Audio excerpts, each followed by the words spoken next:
हर हर महादेव दोस्तों, आप सभी का मेरे इस यूट्यूब चैनल में हार्दिक स्वागत है। आज मार्गशीर्ष मास का पहला सोमवार है, तो सोमवार के दिन सुनिए महादेव सोमवार की 16 सोमवार की व्रत कथा। तो चलिए वीडियो शुरू करते हैं। प्राचीन समय में एक नगर में एक धनवान साहूकार रहा करता था, जिसके घर में किसी प्रकार की कोई कमी नहीं थी, परंतु उसका कोई भी पुत्र नहीं था, जिसकी वजह से वो दिन रात दुखी रहता था। उसे दिन रात यही चिंता रहती थी। वह पुत्र पाने की कामना के लिए हर सोमवार भगवान शिव जी का व्रत और पूजन किया करता था और शाम के समय शिव मंदिर में जाकर भगवान शिव जी के सामने दीपक भी जलाया करता था। उसके इस भक्ति भाव को देखकर माँ पार्वती जी ने शिव जी से कहा कि ये साहूकार आपका बड़ा ही भक्त है और सदैव आपका व्रत और पूजन बड़ी ही श्रद्धा के साथ करता है। आपको इसकी मनोकामना अवश्य पूर्ण करनी चाहिए। तब शिव जी ने कहा कि हे पार्वती, ये संसार कर्म क्षेत्र है और जैसे किसान खेत में जैसा बीज बोता है वैसा ही फल भी काटता है, उसी तरह इस संसार में व्यक्ति जैसा कर्म करता है वैसा ही फल भी भोगता है। पार्वती जी ने अंत ही आग्रह से कहा कि प्रभु, जब ये आपका इतना बड़ा भक्त है और इसका अगर किसी प्रकार का कोई दुख है तो इसे अवश्य दूर करना चाहिए, क्योंकि आप सदैव अपने भक्तों पर दयालु होते हैं और उनके दुखों को हमेशा ही दूर भी करते हैं। यदि आप ऐसा नहीं करेंगे तो मनुष्य आपकी सेवा व्रत क्यों करेंगे। पार्वती जी के ऐसे आग्रह पर शिव जी बोले कि हे पार्वती, इसकी कोई भी पुत्र नहीं है। इसी चिंता में ये दिन रात अत्यंत ही दुखी रहता है। इसके भाग्य में पुत्र न होने पर भी मैं इसको पुत्र की प्राप्ति का वर देता हूँ, लेकिन वह पुत्र केवल 12 वर्ष तक ही जीवित रहेगा। इसके पश्चात वह मृत्यु को प्राप्त हो जाएगा। इससे अधिक मैं इसके लिए और कुछ भी नहीं कर सकता। यही बातें सब साहूकार सुन रहा था। इससे उसको ना तो प्रसन्नता हुई और ना ही कुछ दुख हुआ। वह पहले की तरह ही शिव जी महाराज जी का व्रत और पूजन करता रहा। कुछ समय व्यतीत हो जाने पर साहूकार की स्त्री गर्भवती हुई और 10वें महीने में उसे अति सुंदर पुत्र की प्राप्ति हुई। साहूकार के घर में बहुत ज्यादा खुशी मनाई गई, परंतु साहूकार ने उसकी केवल 12 वर्ष की आयु जानकर अधिक प्रसन्नता प्रकट नहीं की और ना ही किसी को ये भेद बताया। जब वह बालक 11 वर्ष का हो गया तो उस बालक की माता ने उसके पिता से विवाह आदि के लिए आग्रह किया, तो वह साहूकार कहने लगा कि अभी मैं इसका विवाह नहीं करा सकता। अपने पुत्र को मैं काशी पहले पढ़ने के लिए भेजूंगा। फिर साहूकार ने बालक के मामा को बुलाकर उसको बहुत सा धन दिया और कहा कि तुम इस बालक को काशी जी पढ़ने के लिए ले जाओ और रास्ते में जिस स्थान पर भी जाओ यज्ञ और ब्राह्मणों को भोजन अवश्य कराते जाना।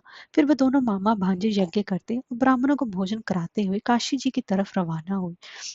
रास्ते में उनके एक शहर से गुजरना पड़ा। उस शहर में राजा की कन्या का विवाह था और दूसरे राजा का लड़का जो कि विवाह करने बारात लेकर आया था, वह एक आंख से काना था।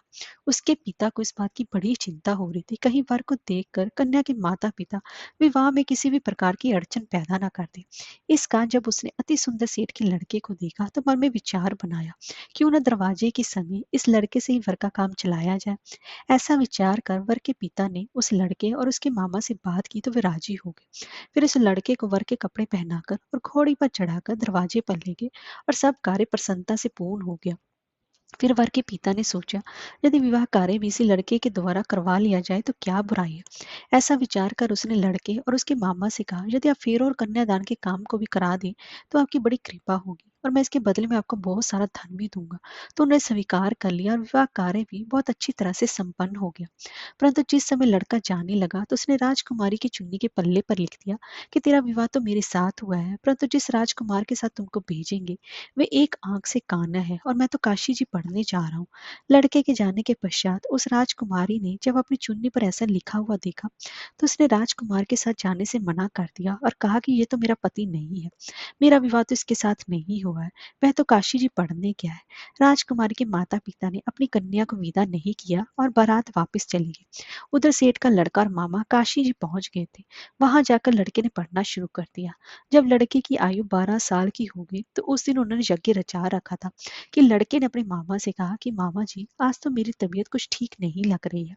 मामा ने कहा कि अंदर जाकर सो जाओ और आराम करो।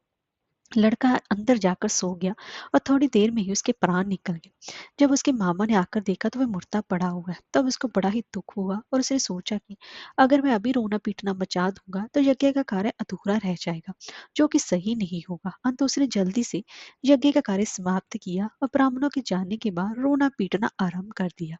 संयोगवश उसी समय शिव पार्वती जी उधर से जा रहे थे।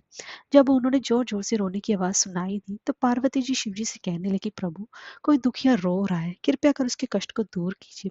जब शिव पार्वती ने पास जाकर देखा तो वहां एक लड़का मुर्दा पड़ा हुआ था। पार्वती जी कहने लगी, महाराज ये तो उसी सेठ का लड़का है जो आपके वरदान से पैदा हुआ था। अंत, हे प्रभु इस बालक को आप और आयु दो, नहीं तो इसके माता पिता तड़प तड़प कर मर जाएंगे।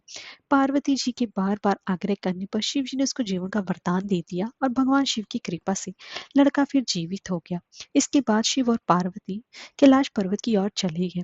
इसके पश्चात वह लड़का और उसका मामा उसी प्रकार यज्ञ करते और ब्राह्मणों को भोजन कराते और अपने घर की ओर वापस चल पड़े। रास्ते में उसी शहर में आए जहाँ उसका विवाह हुआ था। वहां पर आकर उन्होंने यज्ञ आरंभ कर दिया तो उस लड़के के ससुर ने उसको पहचान लिया और अपने महल में ले जाकर उसकी बड़ी खातिरदारी की, साथ ही बहुत से दास दासियों सहित आदरपूर्वक लड़की और जमाई को भी विदा किया। जब अपने शहर के निकट आई तो मामा ने कहा कि पहले मैं तुम्हारे घर जाकर खबर कराता हूँ। जब उस लड़के का मामा घर पहुंचा तो लड़के के माता पिता घर की छत पर बैठे हुए थे और यह प्रण कर रखा था कि यदि हमारा पुत्र सकुशल लौट आया तो हम राजी खुशी नीचे आ जाएंगे, नहीं तो छत से गिरकर अपने प्राण त्याग देंगे। इतने में उस लड़के के मामा ने आकर ये समाचार दिया कि आपका पुत्र वापस आ गया है। तो उनको विश्वास नहीं आया। तब उसके मामा ने शपथ पूर्वक कहा कि आपका पुत्र अपनी स्त्री के साथ बहुत सारा धन साथ लेकर आया है। तो सेठ ने आनंद के साथ उसका स्वागत किया और बड़ी ही प्रसन्नता के साथ रहने लगे। जो कोई भी सोमवार का व्रत करता है और उस कथा को पढ़ता या सुनता है, उसकी समस्त मनोकामनाएं भगवान शिव की कृपा से अवश्य ही पूर्ण होती है। हर हर महादेव।